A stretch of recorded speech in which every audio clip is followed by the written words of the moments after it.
Assalamualaikum warahmatullahi wabarakatuh. Bismillahirrahmanirrahim. Hamdan lillah, salatan wassalaman ala Sayyidina Muhammad ibn Abdillah Rasulillah wa ala man sahibah wa tabi'a hudah, amma ba'd.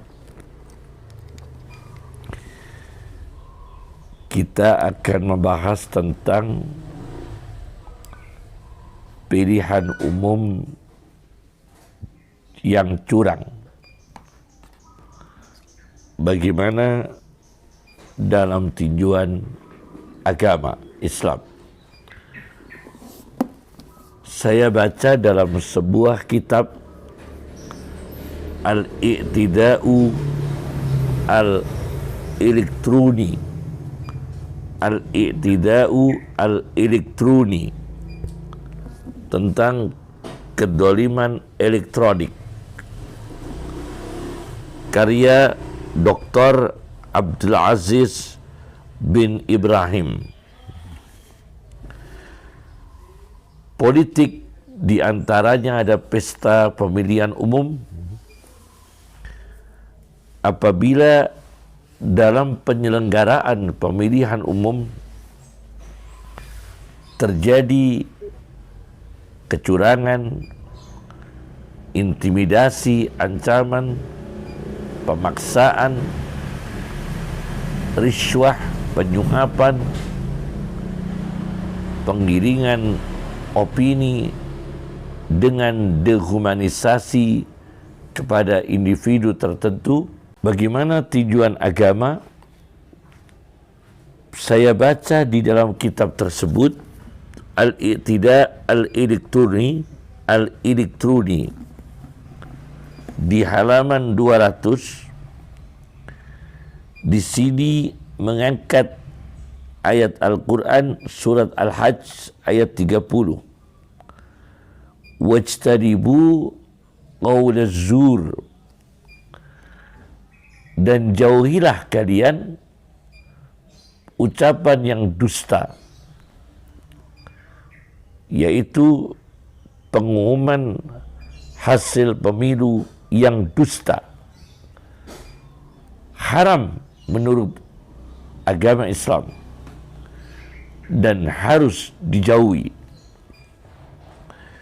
Kemudian Al-Maidah ayat 8. Ya ayyuhalladzina amanu kunu qawwamina lillahi syuhada'a bil qisti.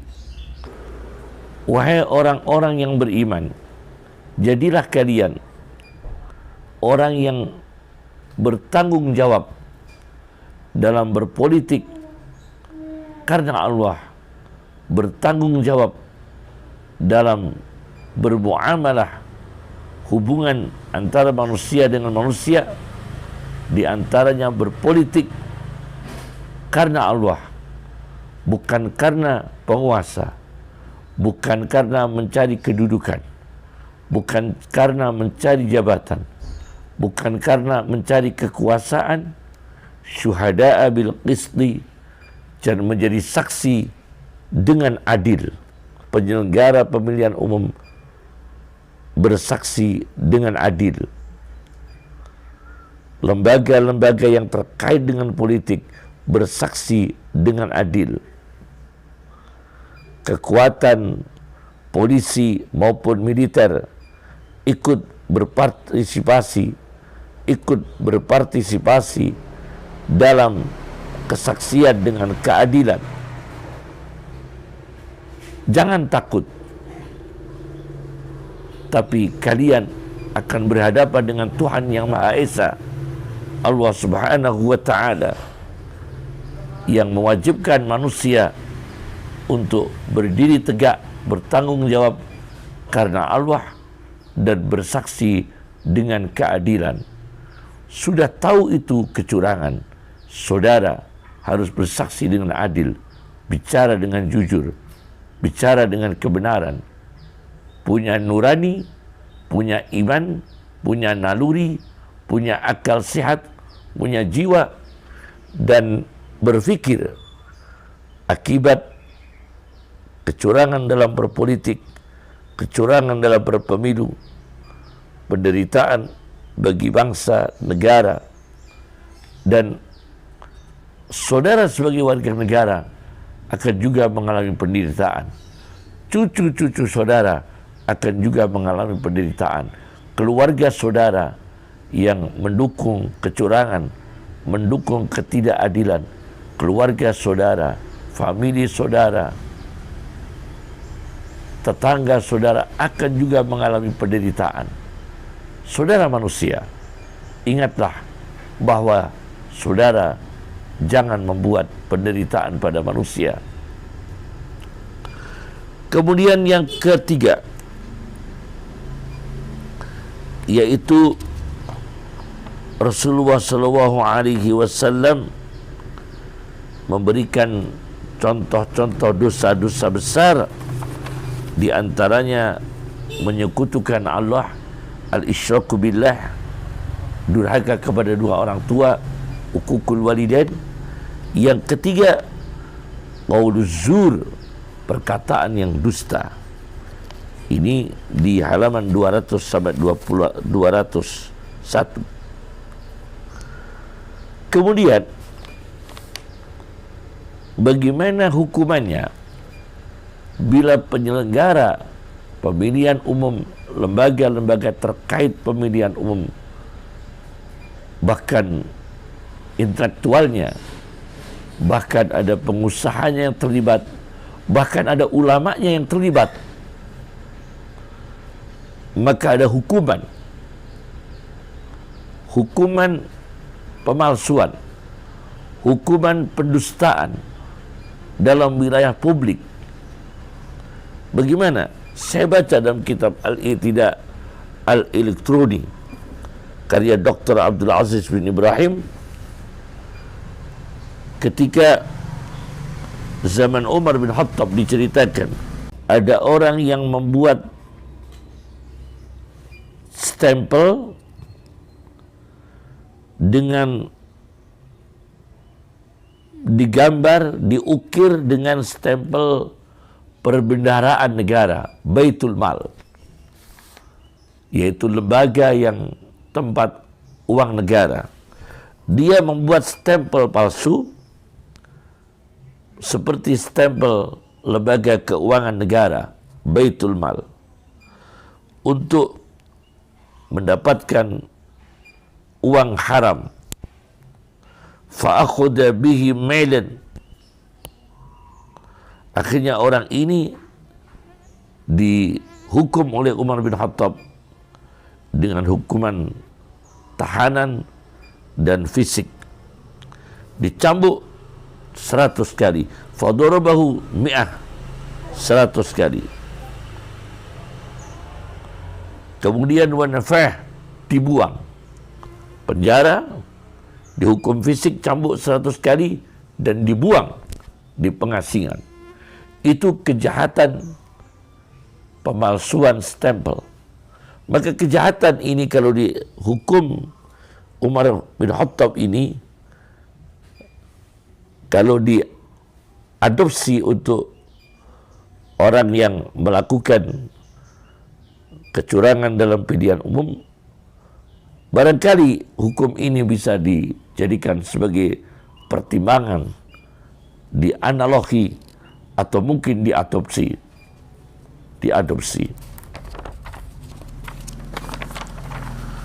Masalah yang kedua, nasihat untuk orang yang gila jabatan, untuk orang yang silau dengan kedudukan, untuk orang yang hilang kemanusiaannya karena jabatan, hilang hati nuraninya karena jabatan, hilang kecerdasan spiritualnya, kecerdasan intelektualnya karena kedudukan dan jabatan.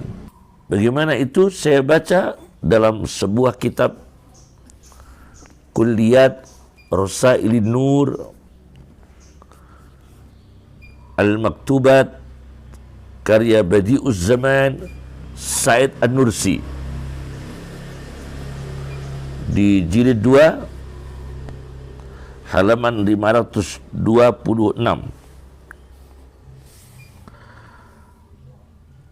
Orang yang gila jabatan, hubbul jah, gila kekuasaan, bagaimana untuk konseling pada jiwanya. Bal innahu yatrudu an nafsihi, balik sesungguhnya dia harus berusaha mengusir dari dirinya adadan sejumlah bilangan minas sa'abin, dari ular-ular, wa yajidu badalan anha, dan menggantikan dari ular-ular itu, menemukan pengganti dari ular itu, kasiran min mahluqatin mubarakah, masih banyak makhluk-makhluk yang barakah, sadiqan lahu, bisa dijadikan sahabat, fayasta'nisu bihim, terhibur dengan makhluk yang barakah yang dijadikan sahabat. Orang yang punya tipologi hubbul jah, dia harus menyingkirkan ular-ular di sekitarnya, berganti dengan makhluk-makhluk yang barakah yang bisa dijadikan sahabat dan membawa hikmah kebijaksanaan, membawa barakah untuk dirinya, untuk bangsa dan negara. Maka di sini ada keterangan, walakin bisyarti ittikhadil ikhlas wa ridallahi asasan lahu. Orang yang punya karakter hubbul jah, cinta kedudukan, entah itu negarawan, intelektual, ulama, pemikir,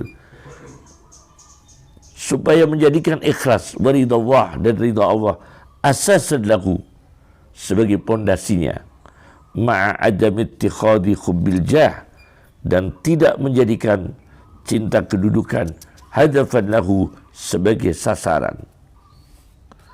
Yang ketiga,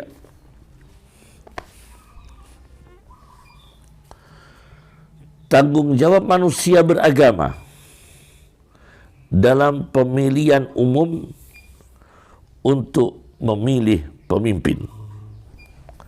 Saya baca di dalam Mausu'ah Al-A'mal Al-Kamilah Yusuf Al-Qardawi di jilid 27. Jilid 27. Ini kitab lengkapnya saya punya, kalau tidak salah 105 atau 106 jilid ya. Saya punya kitab ini 105 atau 106 jilid. Ini di jilid 27. Kumpulan karya-karya Yusuf Al-Qardawi di halaman 193-194. Al-intikhab nau'un minas syahadah. Memilih pemimpin, pemilihan umum, memilih pemimpin termasuk kesaksian. Bagaimana? Di sini dijelaskan, saudara memilih tokoh yang menjadi presiden misalnya, yang menjadi wakil rakyat di parlemen misalnya, maka tanggung jawab sebagai manusia beragama menurut Islam, wa man syahida li ghairi salihin bi annahu salihun, dan barang siapa yang bersaksi kepada orang yang tidak layak, tidak soleh, tidak baik, bersaksi bi annahu salihun, bahwa sesungguhnya dia orang baik, padahal bukan orang baik, dia tidak lolos, dia sebenarnya kalau tidak curang bukan menjadi presiden, bukan menjadi pemimpin, tapi dia bersaksi, membenarkan, membela, ikut mendukung bahwa dia yang jadi, bi annahu salih, dia yang layak, padahal dia tidak layak. Ghairi salih, tidak layak, tidak baik, tidak fakta, tidak benar, karena dia melalui kecurangan dan intimidasi. Kalau dia ikut membenarkan, bahkan ikut mendukung, faqadir takaba kabirata syahadati zur, maka sungguh dia melakukan dosa besar, kabiratan syahadat zur, berupa kesaksian yang dusta, kesaksian yang dusta. Maka di sini wa aqimu syahadata lillah, dan dirikan, tegakkan kesaksian karena Allah. Bahkan dia tidak bersaksi dengan kebenaran, keakuratan, validitas yang mestinya terpilih, yang layak, yang kredibel, yang lebih dibenarkan secara agama, negara, dan kualitasnya. Maka dia tidak memilihnya, menyembunyikan kesaksian yang sebenarnya itu yang benar, sebenarnya itu yang menang. Lembaga-lembaga penyelenggara pemilihan umum menyembunyikan kesaksian yang sebenarnya. Wa may yaktumha fa innahu asimun qalbuh, dan barang siapa menyembunyikan kesaksian maka dosa hatinya. Al-Baqarah ayat 283. Al-Quran mengatakan dosa hatinya, karena dia hatinya tahu ini orang tidak benar, bukan yang jadi. Kemudian dia meloloskannya. Ini orang yang jadi, dia tidak meloloskannya. Ini dosa hati. Awas, kena liver, kena jantung, akan digerogoti oleh siksa-siksa yang berkaitan dengan organ hati, karena dia memulai dengan hati yang busuk, hati yang berdosa, menyembunyikan kesaksian. Wa may yaktumha fa innahu asimun qalbuh, dan barang siapa menyembunyikan kesaksian maka dia orang berdosa hatinya. Masalah keempat, orang berilmu, ulama, negarawan, cendekiawan, usahawan, malah mendukung hasil pemilihan umum yang curang. Bagaimana ini? Dia mengabaikan, mereka meremehkan, mereka tidak mau menerima nasihat dari ulama yang jujur, dari intelektual yang jujur, dari akademisi yang jujur, dari politikus yang jujur. Ini orang seperti diceritakan oleh Profesor Dr. Yusuf Qaradawi di dalam Mausu'ah Al-A'malil Kamilah yang jilid 29. Ini jilid 29, tadi jilid 27. Ya, kalau ini jilid 27, yang ini jilid 29. Fiqhus Siyasah, kedua-duanya di bagian Fiqhus Siyasah. Nah, di halaman 155 menggambarkan seorang tokoh ulama Mesir. Saya tidak sebut namanya, meskipun di sini disebut namanya, membela rezim yang curang, yang diktator, yang sewenang-wenang. Kemudian sikapnya terhadap orang-orang terbaik dari bangsa itu, minal masyayikh, dari para masyayikh, tokoh-tokoh ulama, wal atibai, para dokter, wal muhandisina, para insinyur, was suyadilah, para apoteker, wal muallimina, para guru, wal muhasibina, para akuntan, was suhafiyina, wartawan, was sunnah, dan orang-orang yang membuat hasil-hasil kreativitas, termasuk arsitek, wal fallahin, para petani. Ulama ini mengatakan tentang mereka, karena ulama ini, seorang ulama Mesir ini mendukung kekuatan politik yang tidak benar. Innahum aubas, mereka ini rakyat jelata. Dengan kata aubas, bagikan kudis. Aubas jamak dari kata wabas. Wa nasun rihatuhum natnah, dan mereka ini rakyat jelata bagikan kudis, dan manusia-manusia yang baunya busuk. Digambarkan oleh Al-Quran surat Al-Mutaffifin ayat 29-31. Innal ladina ajramu kanu minal ladina amanu yadhakun. Ayat 29 sampai 31.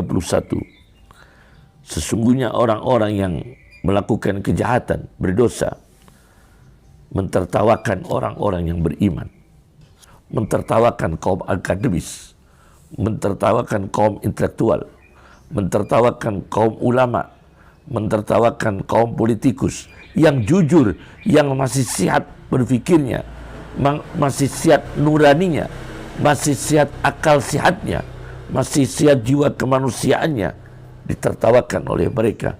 Yang mentertawakan mereka itu kadang politikus juga, ulama juga.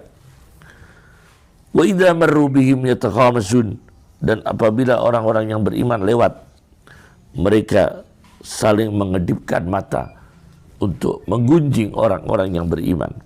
Wa idzan qalabu ila ahlihim qalabu fakihin, dan apabila mereka kembali pada keluarga mereka, mereka kembali dengan gembira, euforia, karena berhasil mentertawakan para ulama, politikus, cendekiawan, ilmuwan, rakyat yang dalam kebenaran. Masalah yang kelima, merelakan negara dipimpin dengan kecurangan, penipuan, dengan kecurangan, penipuan, intimidasi, dipimpin oleh pemimpin yang bodoh. Nah,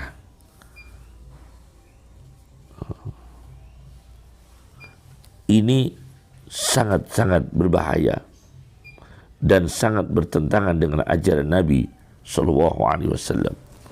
Saya baca dalam kitab Musnad Ahmad, hadis nomor 14.448. Rasulullah Sallallahu Alaihi Wasallam bersabda kepada Ka'b bin Ujrah radhiyallahu anhu, "A'adaka Allah, semoga Allah melindungi kamu, Ka'b bin Ujrah, min imarati sufaha, dari pemerintahan orang-orang bodoh." Ka'b bertanya, apa pemerintahan orang-orang bodoh? Kemudian Rasulullah menjawab, umara'u yakununa ba'di, yaitu penguasa-penguasa pemerintah yang ada setelah aku, la yaqtaduna bihadi, tidak mengikuti jalanku, wala yastannuna bisunnati, tidak mengamalkan sunnahku, tidak menteladani, tidak mengikuti cara kepemimpinan Rasulullah Sallallahu Alaihi Wasallam, tidak mengikuti akhlak Rasulullah dalam pemerintahan, dalam bernegara, dalam mengatur rakyatnya. Astaghfirullahaladzim. Cukup dari kami. Assalamualaikum warahmatullahi wabarakatuh.